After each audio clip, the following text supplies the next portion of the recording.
हे बूम खाली घ्या सगळ्यांनी, बूम खाली घ्या,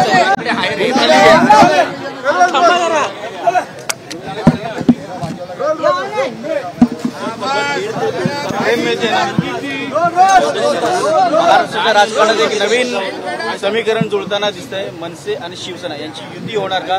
दोन्ही पक्षांच्या प्रमुख नेत्यांची महत्त्वाचं बैठक झाली आहे, स्नेहभोजन देखील पार पडलंय, इतरही सर्व दोन्ही पक्षाचे नेते उपस्थित होते। काय नेमकं घडतंय? असं आहे की प्रत्येक वेळेला दोन नेते भेटले की राजकीय चर्चा होतेच असं नाही। महाराष्ट्रामध्ये राजकारणाच्या पलीकडेही लोकांनी महाराष्ट्राच्या राजकारणात संबंध जपलेले आहे। आज सन्माननीय राजसाहेबांनी श्री एकनाथजी शिंदे साहेबांना स्नेहभोजनासाठी आमंत्रण दिलं होतं।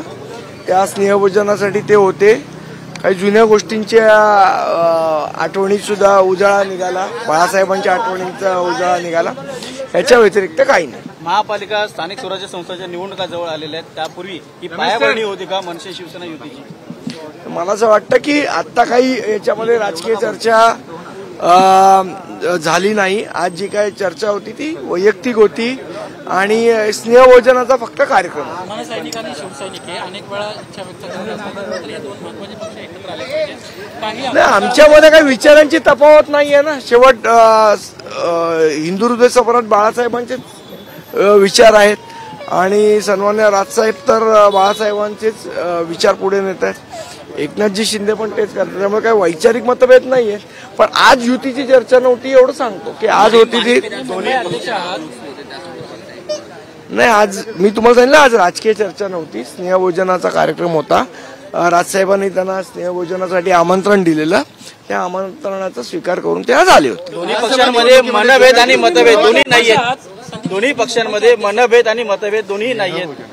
स्नेहभोजनामध्ये मतभेद आणि मनभेदाचा विषयच नसतो, तो जेव्हा कधी पुढच्या गोष्टी होतील तेव्हा तो होईल। आज तरी ती नव्हती। युतीचा नारळ कधी फोडणार? युतीचा नारळ कधी फोडणार? दुराव्याचा काही विषयच नव्हता। युतीचा नारळ कधी फोडणार? तुम्ही मुंबईचे अध्यक्ष आहात, खरं तर तुमच्यावर आता मुंबईची जबाबदारी आहे, 227 प्रमाणे अशा वेळी शिवसेनेनं देखील एका विशिष्ट मंत्र्यावर जबाबदारी दिली आहे, तुमची चर्चा झाली अशी देखील एक प्राथमिक माहिती समोर येते। या संदर्भात काय सत्य आहे? तुमच्याकडनंच कळले।